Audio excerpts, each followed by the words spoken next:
Los CDC están trabajando para ayudar a mantenerlos, a usted y a su comunidad, a salvo de la amenaza del nuevo coronavirus. Tome las siguientes medidas cotidianas para ayudar a evitar la propagación de todos los virus. Lávese las manos frecuentemente con agua y jabón por al menos 20 segundos. Cúbrese la nariz y la boca al toser o estornudar con un pañuelo desechable. Luego bote el pañuelo y lávese las manos. Evite tocarse los ojos, la nariz y la boca. Limpie y desinfecte los objetos o las superficies que se tocan frecuentemente, como los controles remotos y las manijas de las puertas. Evite el contacto cercano con personas enfermas. Quédese en casa si está enfermo. Llame a su médico si presenta fiebre, tos o dificultad para respirar. Para obtener más consejos, visite cdc.gov/Spanish.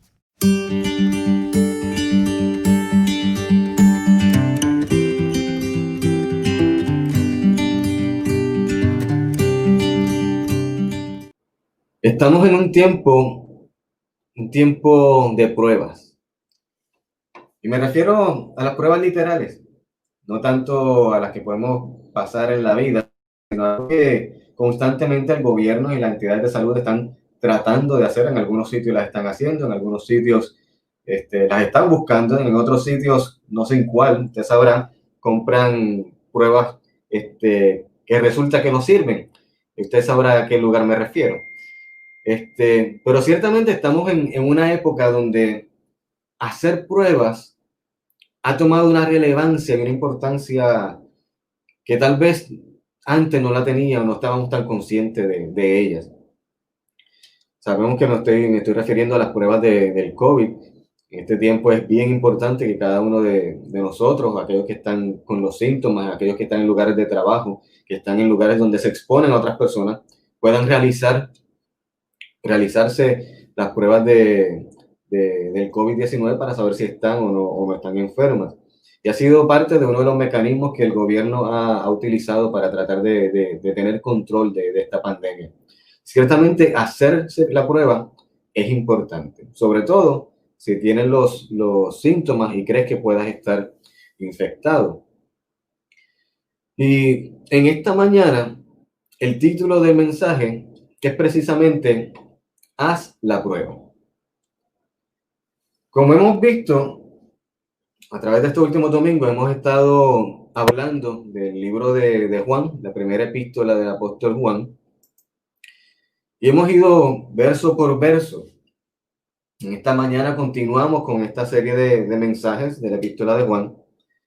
Y como he mencionado anteriormente, podremos darnos cuenta que Juan en su epístola tiende a repetir varias veces los mismos temas.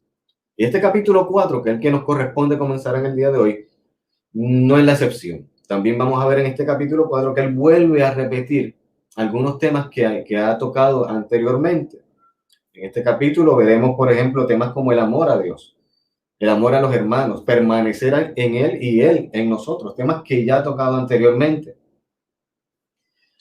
De hecho, podríamos decir que en este capítulo el tema central o el tema del amor es el más que sobresale en el capítulo 4.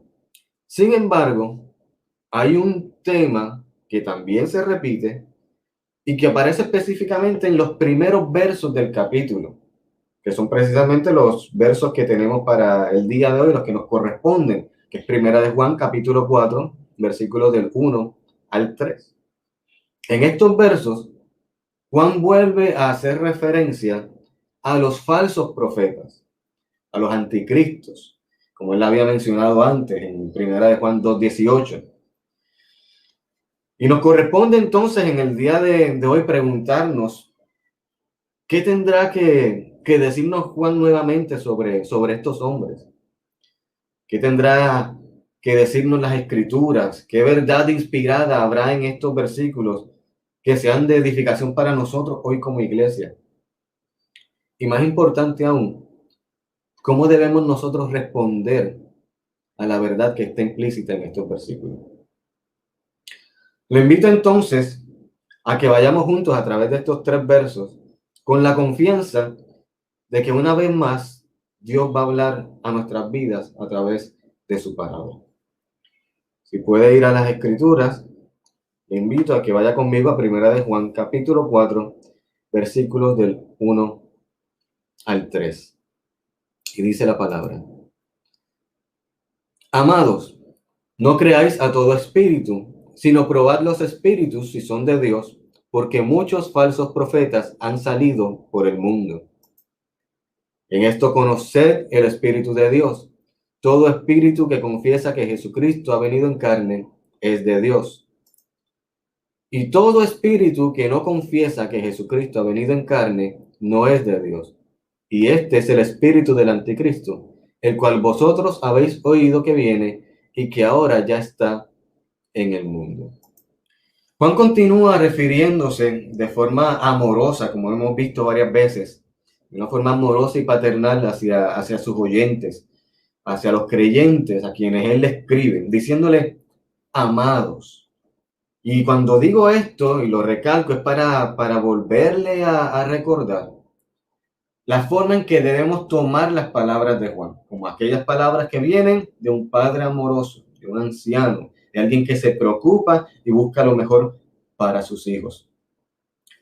Y en ese espíritu Juan les dice a los creyentes, a la iglesia: no creáis a todo espíritu, sino probad los espíritus.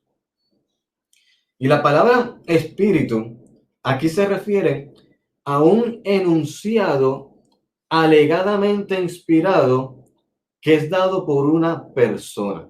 Lo repito, se refiere a un enunciado alegadamente inspirado que es dado por una persona. Es decir, esta palabra espíritu aquí, en su contexto, se compone de un enunciado o enseñanza, o sea, una palabra, una enseñanza que es dada específicamente por una persona, que en este caso se le llama un profeta. Y esa palabra dada por el profeta o por la persona, si alega o se dice, de alguna manera se entiende o se piensa que lleva inspiración divina. Y en ese sentido es que entonces Juan menciona y habla y dice: no creáis a todo espíritu, sino probad los espíritus. Hablando de una enseñanza, de un enunciado, de una palabra proveniente de una persona quien se hace llamar o se reconoce como profeta, y donde se entiende entonces que lo que esta persona dice tiene cierta alegación de inspiración o aprobación divina, como que viene de Dios. Y Juan les está diciendo: no creas a toda enseñanza o toda palabra dada por una persona o por algún profeta que pretenda ser inspirada por el Espíritu Santo, o que diga la persona que es inspirada por el Espíritu.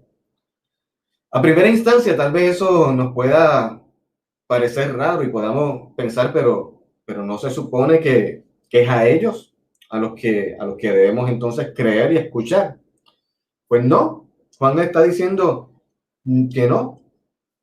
Precisamente lo está diciendo por esa tendencia que tenemos de escuchar y aprobar todo lo que viene de alguna fuente espiritual que de alguna manera damos autoridad a ella. Y él da la razón. No es que no lo escuches, lo que dice es que no necesariamente lo tienes que creer y lo tienes que probar. Y él da la razón y dice: porque muchos falsos profetas han salido por el mundo. Juan está claro, ya lo ha mencionado en los capítulos anteriores, le recuerda nuevamente a la iglesia y le dice: hay falsos maestros.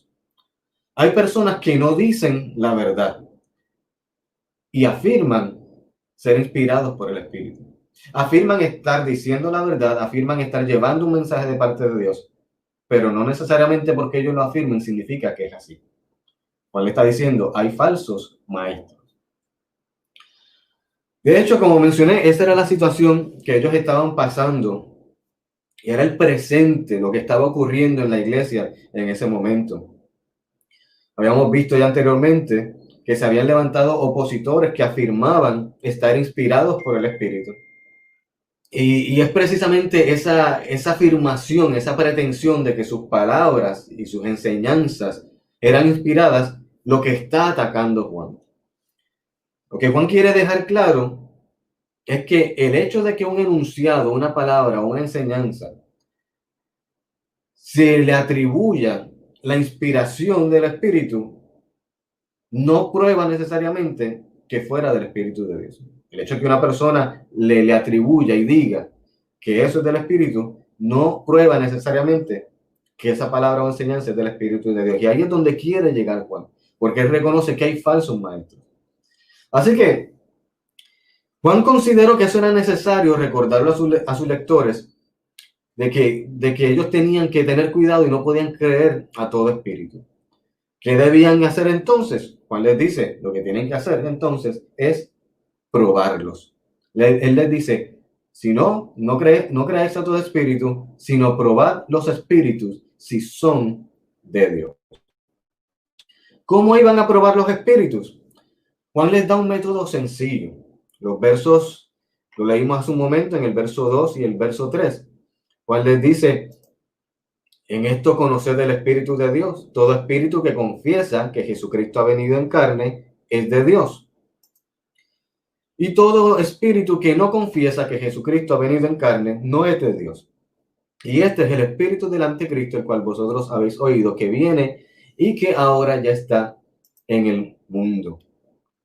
El profeta, su enseñanza, dice Juan, debía reconocer que dos cosas importantes que está marcando Juan aquí, que esa enseñanza del profeta debía reconocer, uno, que Jesús es el Cristo, el Hijo de Dios. Cuando él menciona a Jesucristo, que Jesucristo ha venido en carne, en esa mención de Jesucristo, él está haciendo mención de Cristo como Jesús y como el Cristo, el ungido. Así que el profeta debía reconocer a Jesucristo como el ungido, como el Hijo de Dios, reconocer lo que él había enseñado de que él es Dios. Pero también, por otro lado, debía reconocer que él había venido en carne, debía reconocer que Jesús es hombre. Tenía que reconocer la enseñanza, el profeta, la palabra, el enunciado. Tenía que tener como base y fundamento la divinidad y la humanidad de Cristo. 100% hombre y 100% Dios. Obviamente las palabras de Juan responden a una realidad presente. Estas eran precisamente las enseñanzas que estaban trayendo los falsos maestros a la iglesia en esa época. Unos decían por un lado que Jesús no era Dios. Otros decían que Jesús no era hombre.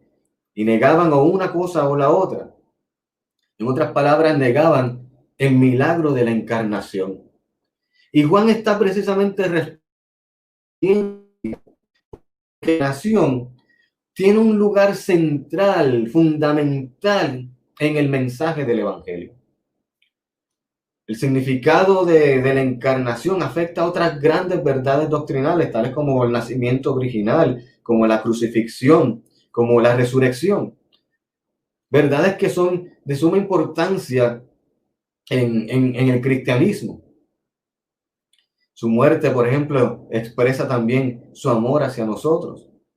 Pero él tenía que morir, pero si era solamente Dios, no moría, pero como hombre podía morir. Así que de alguna manera cada una de estas enseñanzas afectaban la verdad central del cristianismo. Por eso Juan ataca estas ideas y estas enseñanzas que se estaban levantando y que negaban la humanidad y la divinidad de Cristo.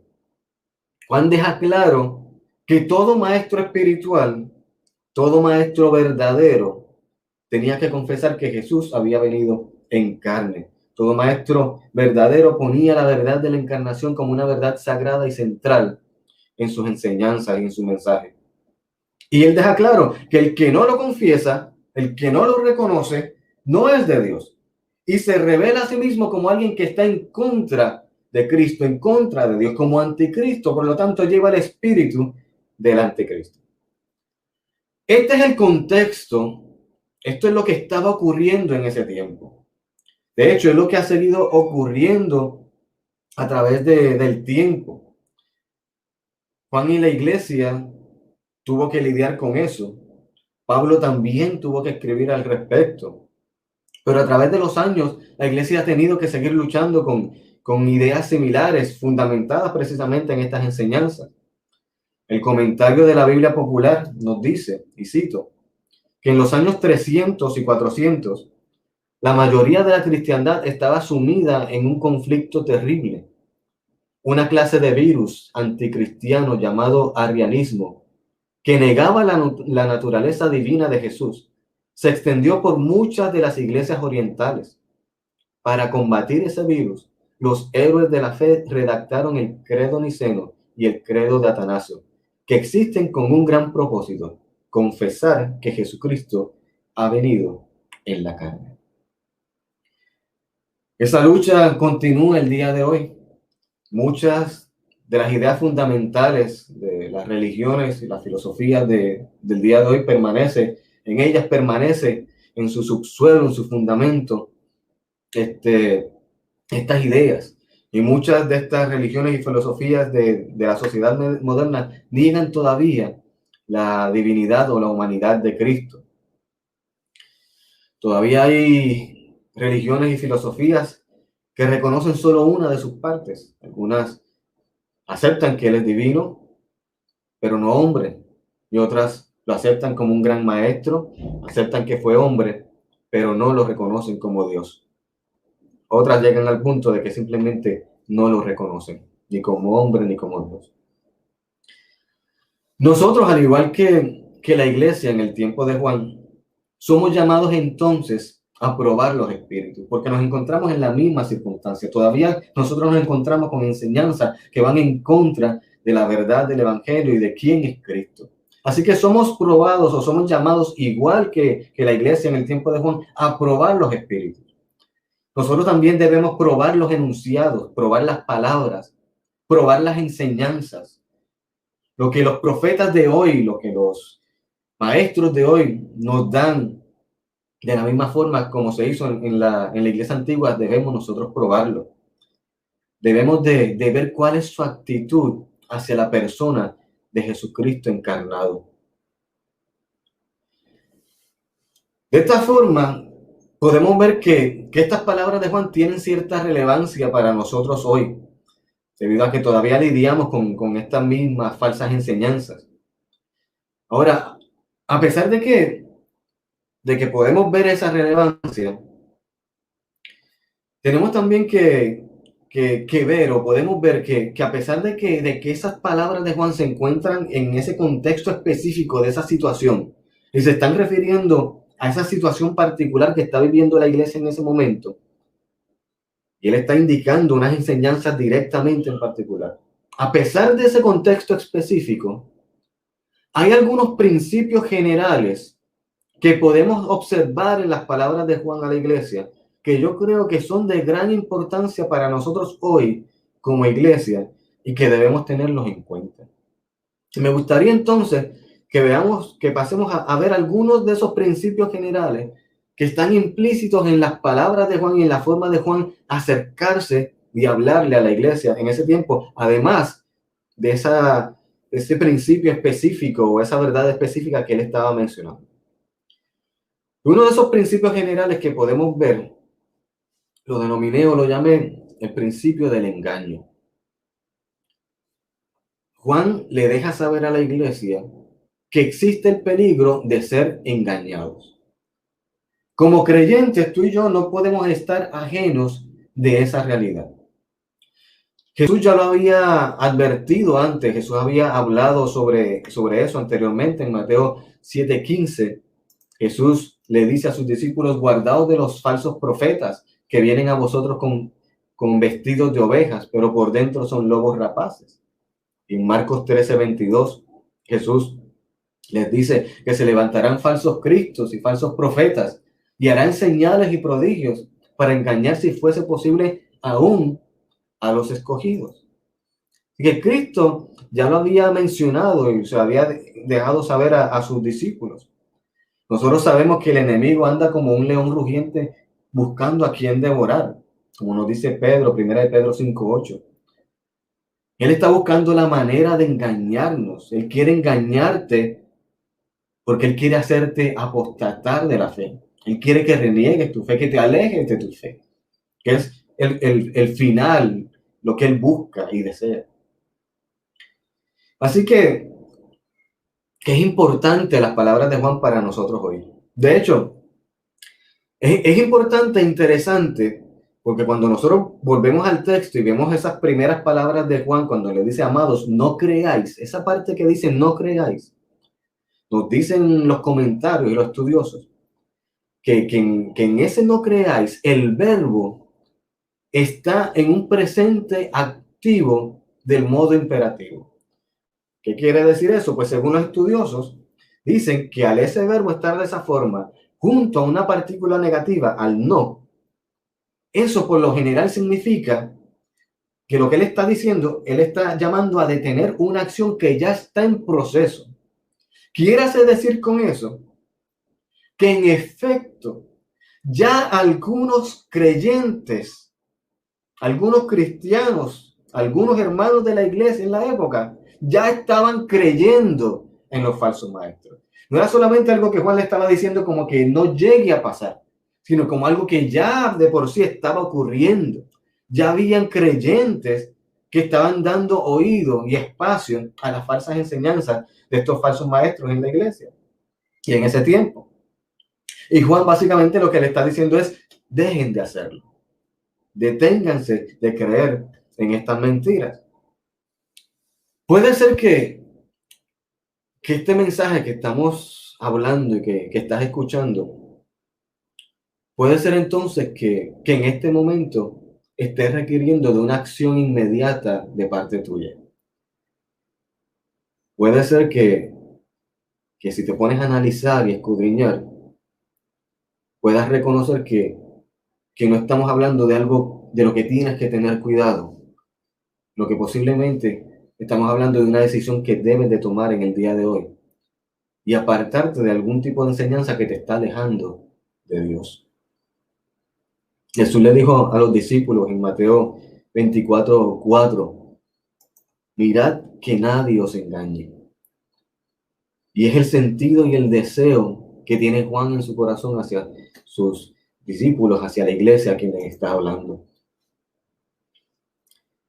Pablo también en 1 Timoteo 4:1 tiene el mismo sentir y le dice a la iglesia, el Espíritu dice claramente que en los postreros tiempos algunos apostatarán de la fe, escuchando espíritus engañadores y a doctrinas de demonios. Y en Efesios 5:6 también le dice, nadie os engañe con palabras vanas, porque por estas cosas viene la ira de Dios sobre los hijos de desobediencia. El principio es claro, podemos ser engañados, pero las palabras de Jesús también son claras y la idea de Juan es clara, que nadie nos engañe. Siguiendo con otros principios que también podemos ver en esta porción, encontramos también la idea de que nosotros como creyentes tenemos el derecho de probar los espíritus. Uno de los comentarios de Pulpit Commentary, o el comentario púlpito del púlpito, dice, y cito, el derecho de probar los espíritus pertenece a todo cristiano y es inalienable. Amado, el probar los espíritus o el evaluar a los maestros, hacer una evaluación de los maestros y las enseñanzas que recibimos, no es un trabajo que pertenezca únicamente o una labor que pertenezca únicamente a los líderes de la iglesia o a aquellos que tienen alguna posición de responsabilidad sobre la grey. Juan nos está llamando a darnos cuenta que cada creyente tiene la responsabilidad de tener cuidado, si podríamos decirlo en estos términos, tendría que tener cuidado de lo que consume. Así como cuidamos nuestro cuerpo y tenemos cuidado de la dieta, de los alimentos que ingerimos. Algunos tal vez no tenemos mucho cuidado en cuanto a calorías y grasas, pero ciertamente si sabemos que un alimento está dañado, no lo vamos a consumir, no nos vamos a entrar a nuestro cuerpo porque sabemos que nos va a dañar. De esa misma forma, Juan le está diciendo que tenemos que tener cuidado con lo que consumimos espiritualmente, con las enseñanzas que recibimos y que tomamos para nuestro ser. Ningún creyente, amado, ningún cristiano tiene la obligación de aceptar una enseñanza sin antes haberla probado. Nadie puede obligarte a recibir y aceptar una enseñanza sin darte la oportunidad de tú probarla, de estudiarla, de cuestionarla. Ningún maestro, profeta o predicador puede tratar de imponer sobre otro creyente un mensaje sin estar dispuesto a ser probado por las Escrituras. Me encanta y me gusta, de verdad me alegro mucho cuando estoy en la congregación y estoy predicando y de momento escucho las páginas pasar y miro al frente y me encuentro con varios de los hermanos con libreta en mano apuntando y escribiendo todo lo que el pastor dice para ellos después estudiarlo y refrescar en su casa a ver qué fue lo que el pastor ha dicho. A veces en los mensajes utilizo frases con una doble intención, precisamente para ver la reacción de los hermanos en la congregación, algo que lamentablemente a través de estos medios no puedo hacer y algo que extraño. Pero me alegra cada vez que cuando hago ese ejercicio y lo menciono, veo las caras de los hermanos que de momento abren los ojos y como que reaccionan y como que dicen, aquí el pastor dijo algo raro, aquí hay algo que no me suena. Tenemos que estar siempre en la disposición de probar los espíritus y probar las enseñanzas que recibimos. Y nosotros como hombres de Dios también tenemos que estar en la disposición de ser probados. Ahora, puede ser que cuando oímos esto, nos suene bastante lógico y creemos en nuestra mente esta imagen tal vez de un predicador hablando de una forma ruda, de una forma tal vez violenta, queriendo obligar a las personas a hacer lo que dice y reaccionemos ante eso de una forma lógica diciendo, no, esa no es la forma, la manera de decir las cosas o de llevar el mensaje. Y, y, y tal vez ante esa imagen, algunos de nosotros tal vez no nos sintamos identificados y en el sentido de que si alguien viene de esa manera hacia nosotros, nosotros digamos, no, de esa forma conmigo no va a funcionar.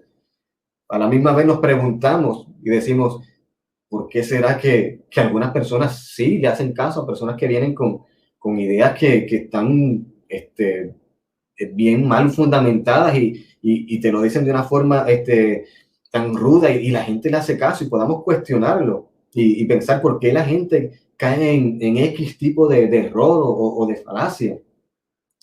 Y aunque podamos cuestionarnos eso y tal vez no nos identifiquemos con eso, ciertamente son cosas que pueden pasar. Pero además de ese caso que tal vez puede venir a nuestra mente, son muchas las formas y las maneras en que las falsas enseñanzas llegan a nuestras vidas. Y muchas veces no llegan de forma ruda y violenta. Muchas veces llegan de una forma sutil que no esperamos.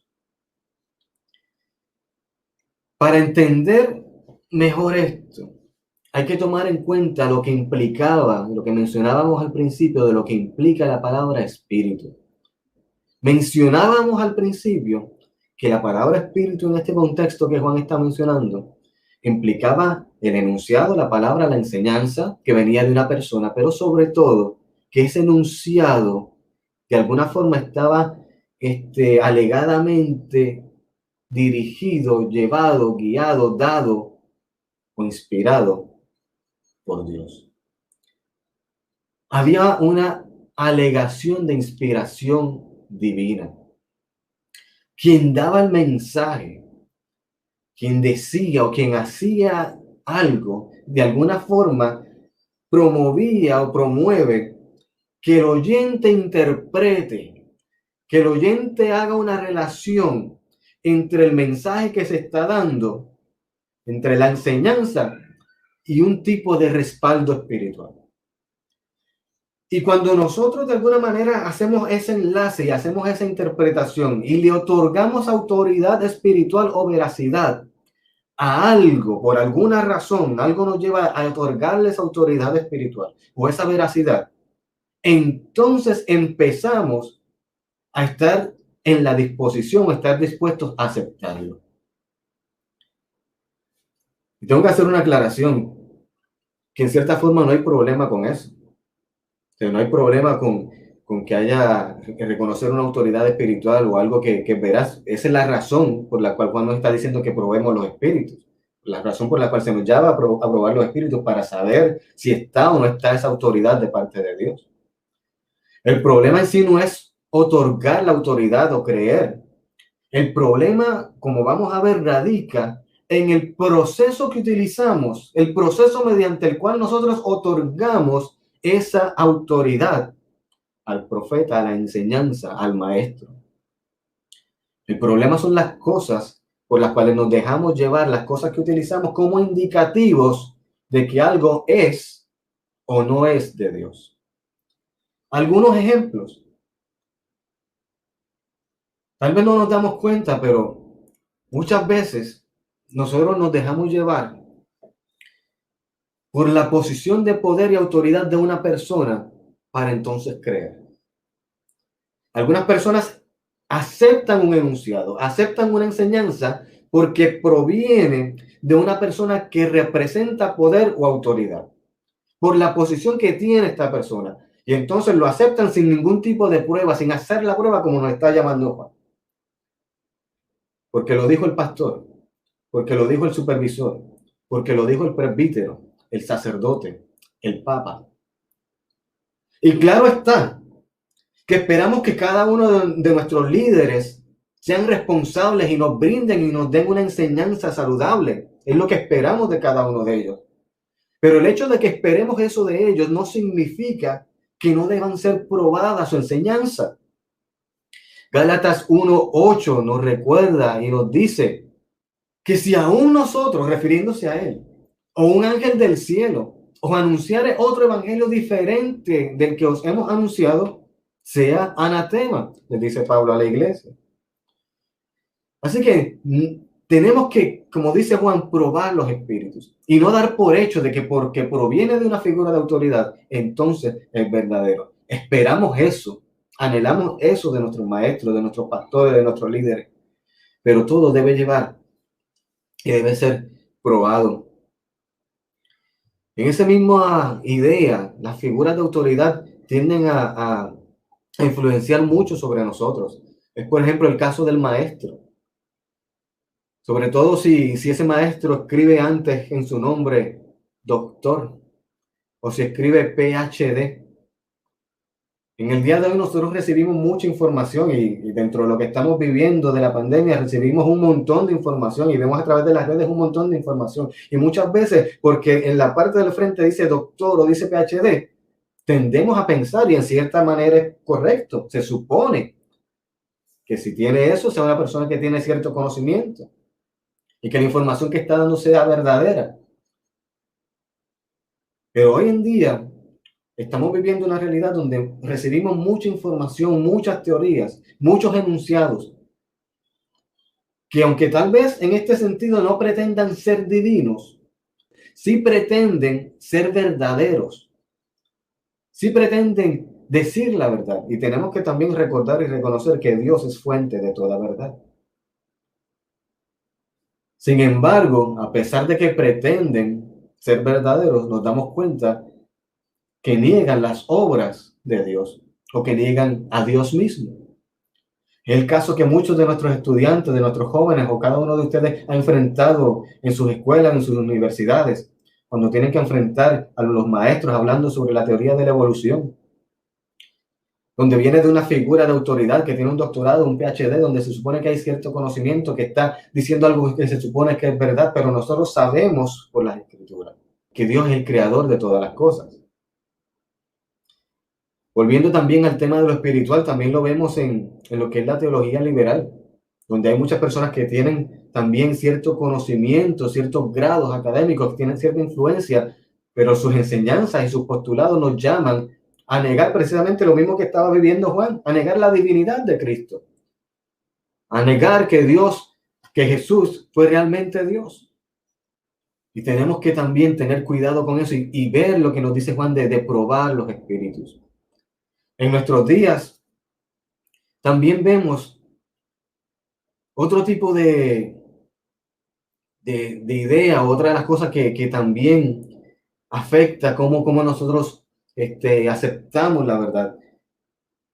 es lo que podríamos llamar el poder de la influencia, que de hecho es algo que proviene del mundo. Hoy en día las personas que muestran cierto dinamismo, cierto carisma, a veces lo podemos ver mucho en el área de la clase artística. Aquellas personas que han logrado cierto nivel de influencia sobre los demás, que han logrado influenciar a otras personas. Estas personas de alguna forma han logrado influenciar al mundo con lo que ellos dicen o piensan. Muchas veces si X artista canta o promociona cierto enunciado en su canción o en su video, la gente lo dice, lo canta, lo repite, sin necesariamente probar aquello que se está diciendo. Lamentablemente, ese mismo tipo de influencia, de poder, de influencia, ha sido extendido y ha alcanzado el ámbito de la iglesia también. Dentro de la iglesia también podemos encontrar a personas que muestran cierto dinamismo, cierto carisma, y ya sea a través de su elocuencia o a través también de la música, del arte, del teatro. Estas personas pueden lograr que su mensaje sea aceptado por las personas sin ser cuestionado. Y son formas en que de alguna manera nosotros son indicadores que utilizamos sin saberlo, sin darnos cuenta, indicadores que utilizamos para aceptar un mensaje. Porque lo dijo X persona, porque lo dijo tal persona que tiene este carisma, que es tan conocido. Yendo un poquito más allá, otro indicador que muchas veces utilizamos, y en cierta manera es algo más fuerte todavía, es lo que son las manifestaciones espirituales y los milagros.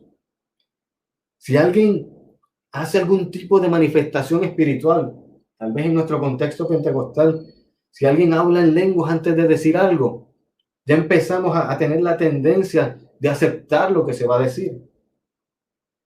O más aún, si alguien hace un milagro, hace algún tipo de milagro, ya de cierta forma nos lleva a la disposición de aceptar el mensaje que esa persona va a traer. Automáticamente le damos aceptación. Pero tenemos que recordar las palabras de Cristo a sus discípulos cuando les dijo en Mateo 13:22 que se levantarían falsos cristos y falsos profetas que harían señales y prodigios. Fíjense las palabras de Cristo. Estas personas harían señales, harían prodigios con el propósito de engañar, si fuese posible, aún a los escogidos. Y recuerde que estas cosas que he mencionado, ninguna de ellas necesariamente es mala en sí misma. Pueden ser usadas para el bien, la influencia puede ser usada para el bien, las profesiones pueden ser usadas para el bien. Y obviamente hay milagros y señales que pueden y que son y provienen de Dios. Pero lo que estoy diciendo y lo que estoy trayendo es que ninguna de estas cosas, ninguna de ellas, según lo que nos dice Juan, es el criterio principal para aprobar o seguir a una enseñanza. Y eso nos lleva entonces al tercer y último punto que deseo resaltar en este día. Lo podemos llamar los elementos de prueba. Ante toda esta situación que se está enfrentando, el consejo de Juan para los creyentes es: pruébenlos. Nosotros nos podríamos preguntar, ¿cómo? Vimos ya los textos, lo que hace Juan, pero ¿qué hizo Juan? Porque la respuesta de Juan es verdaderamente interesante. Si nosotros nos damos cuenta de lo que Juan les está diciendo, en cierta forma Juan les responde y les dice a la iglesia: puesto que ustedes no pueden leer la mente de ellos, y puesto que ustedes no pueden ver el corazón de ellos, Juan les está diciendo, entonces ustedes escuchen, atiendan bien, ya que no pueden leer su mente ni ver lo que hay en su corazón, evalúen su confesión, evalúen sus posiciones, evalúen sus enseñanzas, hagan un juicio crítico de lo que se les está diciendo. Juan les está diciendo que la prueba es la confesión de fe de la persona, que dice ser inspirada por el Espíritu. Y cuando digo confesión, estoy hablando de la enseñanza, la creencia fundamental de la persona. Y esto nos trae a nosotros a ver entonces la importancia, la gran importancia que tiene la doctrina ortodoxa, la doctrina bíblica para el creyente. Amado, la doctrina tiene una importancia fundamental para el creyente. Para enfrentar esta situación, Juan acude a los principios básicos y fundamentales de ellos como cristianos. Él va a las enseñanzas básicas como cristianos de que Cristo vino en carne. Él va a lo que ellos han entendido y conocen desde un principio como creyentes, como iglesia, como apóstoles, de que Cristo vino en carne. Él va a las doctrinas fundamentales. Cuando digo esto, no estoy hablando de dogmas, no estoy hablando de aquellas cosas que aunque en cierta manera tienen su importancia, pueden ser diferentes entre nosotros mismos como creyentes, porque las vemos e interpretamos de forma distinta. No estoy hablando de esas cosas que varían, estoy hablando de aquello que es una doctrina básica, fundamental para todo creyente, para todo aquel que se llama cristiano. Aquellas cosas que fueron enseñadas por Cristo a través de su vida y sus palabras, y que luego entonces fueron enseñadas y manifestadas por los apóstoles. Como nos dice Hechos 2:42, aquellos cuando se está haciendo referencia a la iglesia, dice que ellos perseveraban en la doctrina de los apóstoles. Es precisamente mantener, el querer cuidar de esa doctrina, la razón por la que en la historia aparecieron los credos. Es la razón por la cual nosotros, como Iglesia de Dios de la Profecía, hemos escrito y hemos preparado una declaración de fe. Porque en estas cosas en ellas se coloca de una forma sistemática aquellas enseñanzas que son fundamentales para nosotros como cristianos y donde podemos entonces ir y mirar y comparar las enseñanzas que el mundo quiere traernos y que la gente a nuestro alrededor quiere traernos como si fuesen de parte de Dios. Se hacen y se colocan y se preparan precisamente para que podamos probar los espíritus, como dice Juan. Cosas importantes, amados, como que tú y yo creemos en una santísima Trinidad, creemos en una Trinidad, en un solo Dios, que existen tres personas, el Padre, el Hijo y el Espíritu Santo. Cosas como que tú y yo creemos en un solo Dios, Padre creador del cielo y de la tierra, de todo lo visible y lo invisible. Cosas como que creemos en Jesucristo como el unigénito de Dios, como Dios verdadero y hombre verdadero, que es el caso que vemos de aquí de Juan, como el nacimiento virginal, como que fue muerto y sepultado y que al tercer día resucitó. La resurrección es fundamental. Como su ascensión, de que está a la diestra de Dios Padre, y su regreso, de que un día volverá a buscar a su pueblo. Cosas tan importantes como que creemos en el Espíritu Santo, que a través de Él y por medio de Él se aplica la obra salvífica y santificadora en el corazón del creyente. Cosas tan básicas como que creemos que la salvación es por gracia y no por obras. Como la muerte expiatoria de Cristo que tomó nuestro lugar. Como la santificación que obra en nosotros a través del Espíritu. Como que creemos que existe una iglesia santa y universal compuesta de todos aquellos verdaderos creyentes. Como que creemos en la Biblia, en la palabra, Antiguo y Nuevo Testamento, como la palabra inspirada por Dios. Aquella que Él nos ha dado para poder guiarnos y seguir en este camino. Cosas como que creemos en un cielo y una tierra nueva, donde estaremos para siempre con nuestro Señor. Cosas fundamentales para nosotros como creyentes, las que debemos conocer y afirmar en nuestros corazones para poder probar los espíritus. A través de toda la carta hasta este momento, Juan ha sido enfático, recordándoles a la iglesia lo que ellos han recibido desde el principio, como él menciona, las enseñanzas que han recibido de los apóstoles.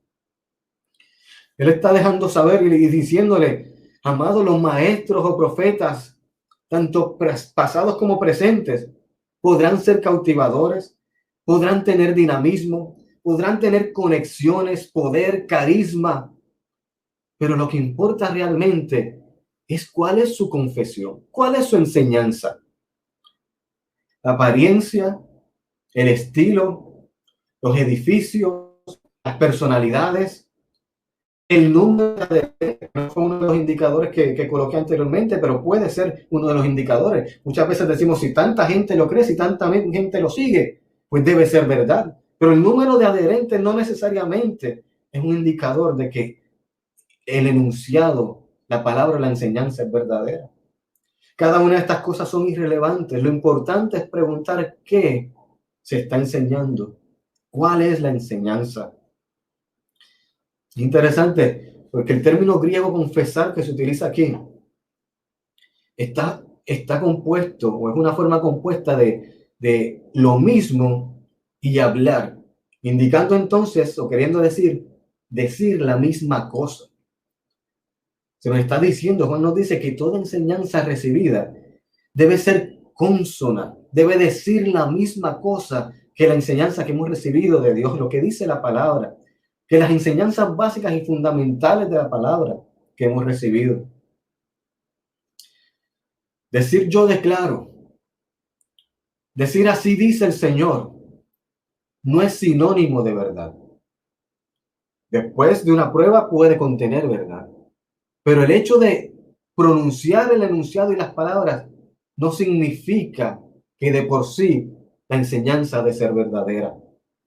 Y Juan, como Padre amoroso, nos recuerda a nosotros los creyentes y nos dice, amados, no creáis a todo espíritu, sino probad los espíritus si son de Dios. Pablo también nos recuerda y nos dice en 1 Tesalonicenses 5:21, yo creo que es bien importante para nosotros esas palabras hoy. Él nos dice examinarlo todo y retener lo bueno. 1 Corintios 14:29 también nos dice, asimismo los profetas hablen 2 o 3 y los demás juzguen, haciéndonos el llamado a nosotros como iglesia a juzgar, a probar, a tener cuidado de lo que recibimos. Ese es el dilema que enfrentó la iglesia en el tiempo de Juan, el dilema que enfrentamos nosotros en el día de hoy. ¿Qué hacer ante el murmullo de las muchas voces que hay a nuestro alrededor, que afirman y que hablan y que dicen que tienen la verdad, que provienen de Dios o que son verdaderas? Cada uno de nosotros como creyentes tenemos que confrontar ese mismo problema. A través de las épocas todos los creyentes han confrontado ese mismo problema. ¿Quién me está diciendo la verdad? ¿A quién escucho?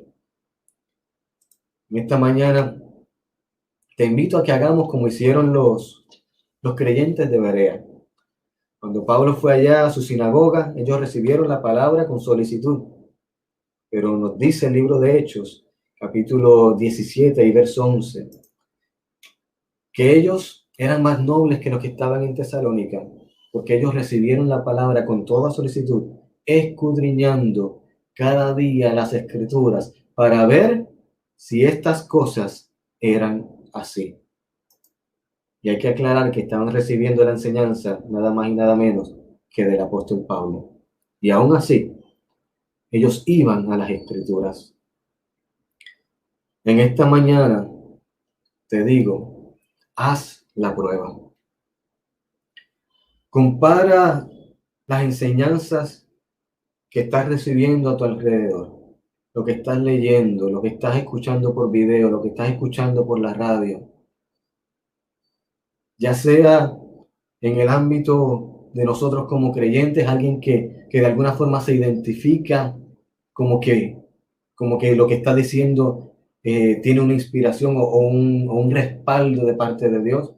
O yo sea las ideas que vienen de parte del mundo que quieren decir o pretender que son verdad. Haz la prueba. Compara cuál es la confesión de ellos, la creencia de ellos, la enseñanza de ellos, con las enseñanzas de los apóstoles, con las enseñanzas de las escrituras, y busquemos la verdad. Y ese es el llamado en el día y en la mañana de hoy a través de las palabras de Juan.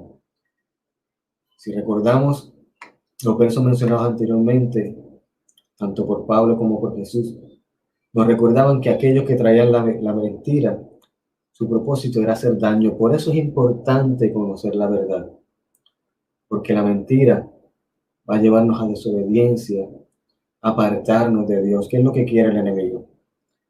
En esta mañana te invito a que hagas la prueba, a que propongas en tu corazón a siempre hacer la prueba. Para eso tienes que conocer la palabra, tienes que estudiarla.